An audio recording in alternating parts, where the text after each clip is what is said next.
একদিন মহান আল্লাহ পাক রাব্বুল আলামিন হযরত জার্জিস আলাইহিস সালামকে ওহীর মাধ্যমে জানিয়ে দিলেন, হে জার্জিস, তুমি ফিলিস্তিনে যাও, সেখানে গিয়ে সেখানকার বাদশাহ দাদিয়ানকে দ্বীনের প্রতি আহ্বান করো। মহান আল্লাহ পাক রাব্বুল আলামিনের এই নির্দেশ মোতাবেক হযরত জার্জিস আলাইহিস সালাম বাদশাহ দাদিয়ান এবং তার অনুসারীদের মধ্যে দেবদেবী মূর্তি পূজার অসারতা এবং নিরাকার আল্লাহই একমাত্র উপাস্য এই সত্যবাণী প্রচারের লক্ষ্যে ফিলিস্তিনের উদ্দেশ্যে রওনা করলেন। বহু পথ অতিক্রম করার পরে হযরত জার্জিস আলাইহিস সালাম বাদশাহ দাদিয়ানের দরবারে এসে উপস্থিত হলেন এবং বাদশাহ দাদিয়ানকে বললেন, হে বাদশাহ, তুমি অনেক জ্ঞান সম্পন্ন একজন ব্যক্তি, অথচ প্রকৃত উপাসকের উপাসনা না করে যার কোনো অনুভূতি নেই তার উপাসনা করছো। এটা আসলে খুবই দুঃখজনক যে নিজের কল্যাণ এবং মঙ্গল করতে পারে না, সে অন্যের কল্যাণ কি করে করবে। হে বাদশাহ, আমি আশা করি তুমি মূর্তি পূজা বন্ধ করে দিবে। হযরত জার্জিস আলাইহিস সালামের কথা শুনে বাদশাহ দাদিয়ান বলল, আমার উপাসক মানুষের কল্যাণ করতে পারে না, তবে কি কল্যাণ করতে পারে তোমার উপাসক? তুমি তো বাস্তবেই দেখছো আমার উপাসকের ক্ষমতা আছে বলে সে আমাকে বাদশাহী এবং ধন সম্পদের মালিক বানিয়েছেন। পক্ষান্তরে তোমার উপাসক অক্ষম বলেই তোমার কোনো ধন সম্পদ নেই, বরং তুমি অভাবগ্রস্ত ভাবে দিন যাপন করছো। তখন বাদশাহ দাদিয়ান আরো বলল, আমি তোমাকে পরামর্শ দিচ্ছি, তুমি যার উপাসনা করছো তার উপাসনা বন্ধ করে আমাদের মূর্তি পূজা করা শুরু করো, দেখবে আমাদের মতোই তোমারও কল্যাণ সাধিত হবে। এই কথা শুনে হযরত জার্জিস আলাইহিস সালাম বললেন, দেখো বাদশাহ, পৃথিবীর জীবন এবং পৃথিবীর ধন সম্পদ সবই সাময়িক এবং ক্ষণস্থায়ী, পক্ষান্তরে পরলৌকিক জীবন এবং ধন সম্পদ সবই চিরস্থায়ী, যার কোনো শেষ নেই। পরলৌকিক খুশি অর্জন করতে গেলে পার্থিব সুখ অবশ্যই ত্যাগ করতে হবে, নানা প্রকার দুঃখ কষ্ট সহ্য করতে হবে, আর আমি তাই করছি। কেননা চিরস্থায়ী সুখ এবং খুশি অপেক্ষা ইহকালের সুখ শান্তি একেবারেই নগণ্য। হযরত জার্জিস আলাইহিস সালামের এই কথা শুনে বাদশাহ দাদিয়ান জিজ্ঞাসা করলেন, তোমার পরলৌকিক সুখ শান্তির দৃষ্টান্ত কেমন হবে? হযরত জার্জিস আলাইহিস সালাম উত্তরে বললেন, পরলৌকিক খুশির দৃষ্টান্ত হলো মহা শান্তিময় খুশির বেহেশত, যেখানে কোনো রকম দুঃখ কষ্ট এবং ভাবনা চিন্তার স্থান নেই। যে বেহেশতে প্রবেশ করতে পারবে তার জন্য সব দুঃখ কষ্ট হারাম হয়ে যাবে। পক্ষান্তরে যে পার্থিব জগৎ থেকে নিরাকার আল্লাহকে অবহেলা করে দেবদেবীর পূজা করে, পরকালে তার স্থান হবে জাহান্নাম, আর অনন্তকাল সেখানে সে আগুনের আযাব পেতেই থাকবে। হযরত জার্জিস আলাইহিস সালামের এই ধরনের স্পষ্ট উক্তি শুনে বাদশাহ দাদিয়ান জার্জিস আলাইহিস সালামের প্রতি খুদে আগুনের মতো হয়ে উঠল এবং বলল, তোমার স্পর্ধা এবং সাহস দেখছি সীমা ছাড়িয়ে যাচ্ছে। আমার সামনে দাঁড়িয়ে আমাদের পূজা নিয়ে দেবমূর্তির কুৎসা প্রচার এবং তোমার উপাস্যের বাহাদুরি প্রচারের দৃষ্টতা দেখাচ্ছ।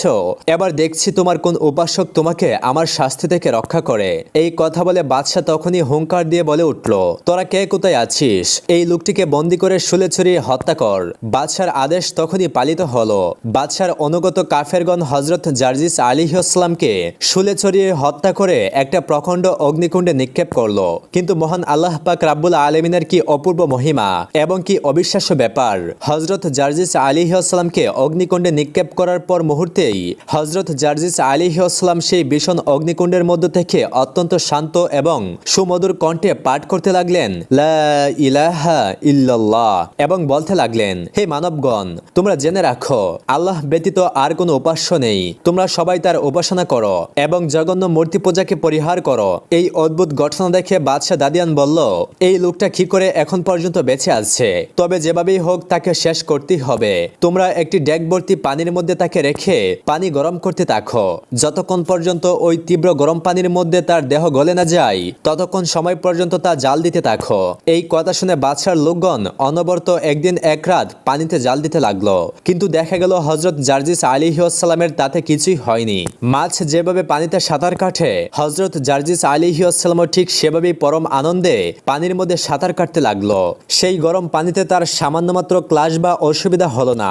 তিনি সেই গরম পানির মধ্যে থেকে বলতে লাগলো, হে মূর্খ বাদশাহ, তুমি ভুল পথ বাদ দিয়ে এখনো সময় আছে, সৎপথ অবলম্বন করো। তুমি যদি সৎপথ অবলম্বন করো তার পরিণতি কল্যাণকর এবং মঙ্গলময় হবে। বাদশাহ দাদিয়ান তখন তার ব্যর্থতার গ্লানিতে উত্তেজিত হয়ে দিশেহারা হয়ে উঠল। কি করবে সে কিছুই বুঝে উঠতে পারছিল না। এবার সে তার লোকেদেরকে বলল, তোমরা এবার এক কাজ করো, ড্যাগের মধ্যে তামা রেখে জাল দিতে শুরু করো। যখন তা গলে তরল পানির আকার ধারণ করবে, তখন তাকে ওই ড্যাগের মধ্যে রেখে ড্যাগটির মুখ আবদ্ধ করে পুনরায় জাল দিতে শুরু করো। বাদশার সৈন্যরা নির্দেশ মতো কাজ করতে লাগলো। বিগলিত তামা আগুনের জালে ড্যাগের মধ্যে যখন টকবক করতে লাগলো, তখন ড্যাগের ঢাকনা খুলে তারা দেখতে পেল যে হযরত জার্জিস আলাইহিস সালাম ড্যাগের মধ্যে আনন্দ চিত্তে বসে আছেন। এই দৃশ্য দৃশ্য দেখে বাদশাহ অবাক হয়ে তাকে জিজ্ঞাসা করলো, হে জার্জিস, বলো তো তুমি আমার এই ভীষণ শাস্তিগুলোর মধ্য থেকে কিভাবে তোমার প্রাণ রক্ষা করছো? হযরত জার্জিস আলাইহিস সালাম বললেন, তুমি আমার মহান আল্লাহর শান্তির কি বুঝবে? তিনি যাকে রক্ষা করবেন তোমার মতো হাজার শক্তিশালী জালেম বাদশাহ সম্মিলিত শক্তিও তার কিছুই করতে পারবে না। অযথাই তুমি আমার সাথে এই দুর্ব্যবহার করছো। আমি এখনো তোমাকে পরামর্শ দিচ্ছি, তুমি আল্লাহ তাআলার খাঁটি ধর্মে দীক্ষিত হয়ে যাও। তোমার ওইসব ভুয়া দেবদেবীর উপাসনা ত্যাগ করো।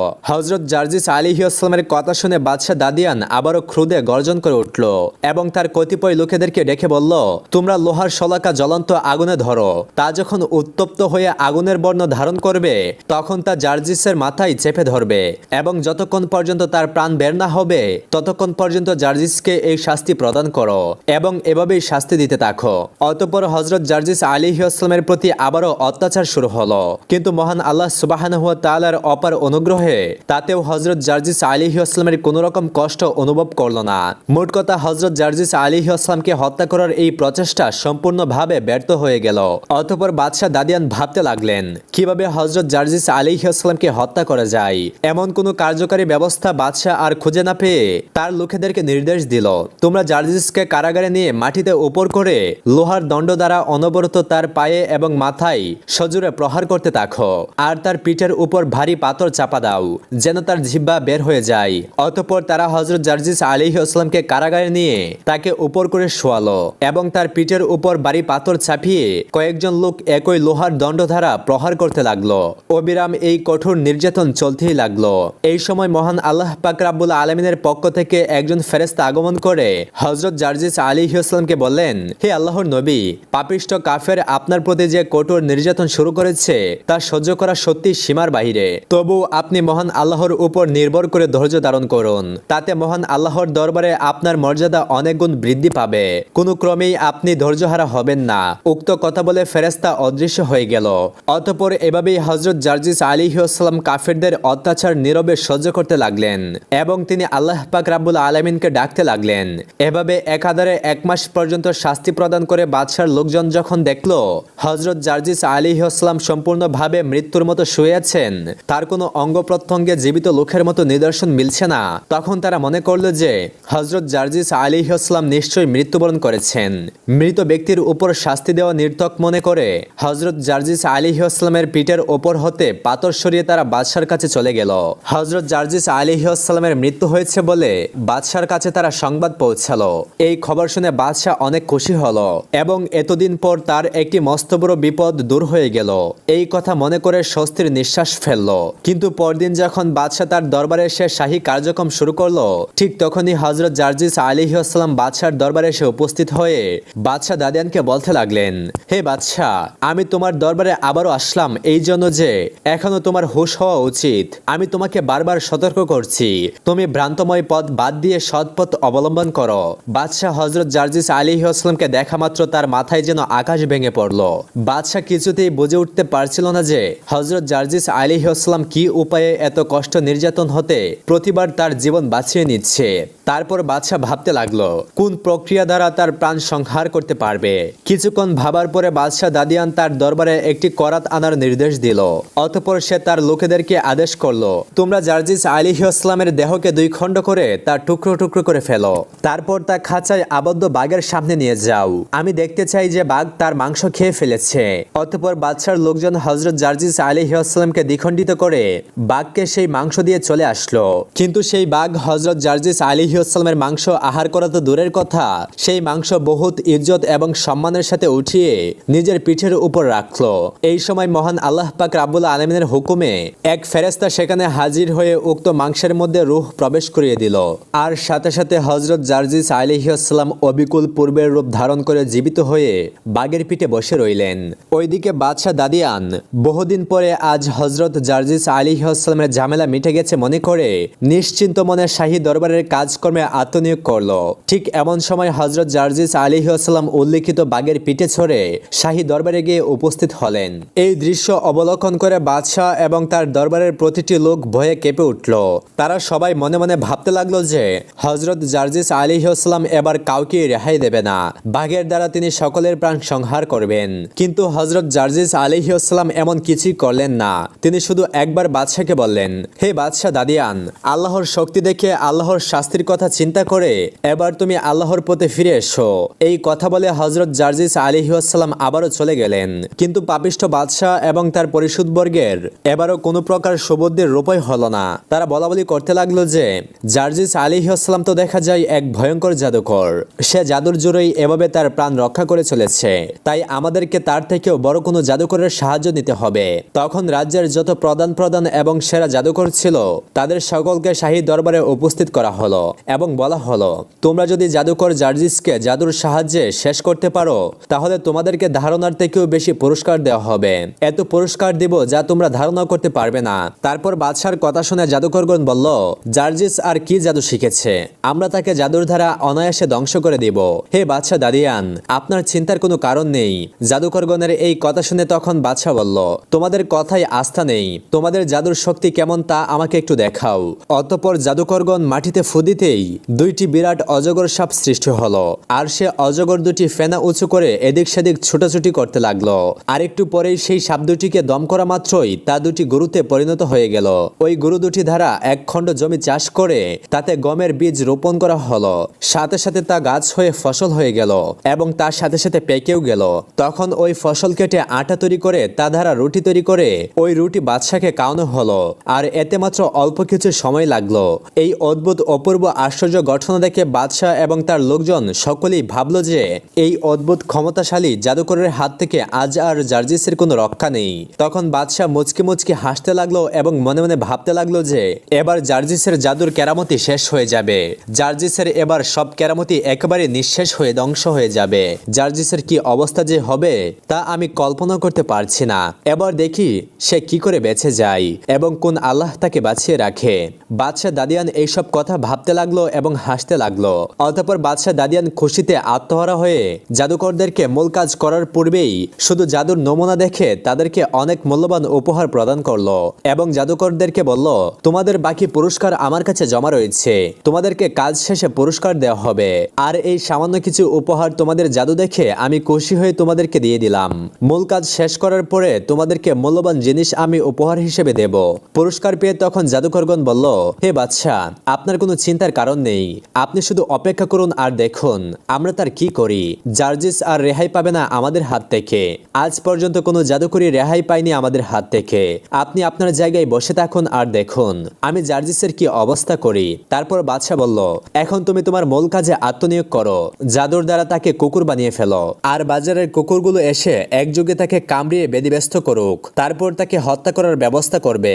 জাদুকররা বলল, জাহাপনা, তাকে কুকুরে পরিণত করা তো একটি সামান্য কাজ, তবে আপনার যখন এটাই ইচ্ছা তাহলে আমরা এটাই করছি, আপনি অপেক্ষা করুন। তারপর জাদুকররা এক পেলা পানি এনে মন্ত্র পরে তাতে দম করলো। তারপর বাদশাকে বলল, জাহাপনা, এই পানিটুকু জার্জিসকে পান করিয়ে দিন।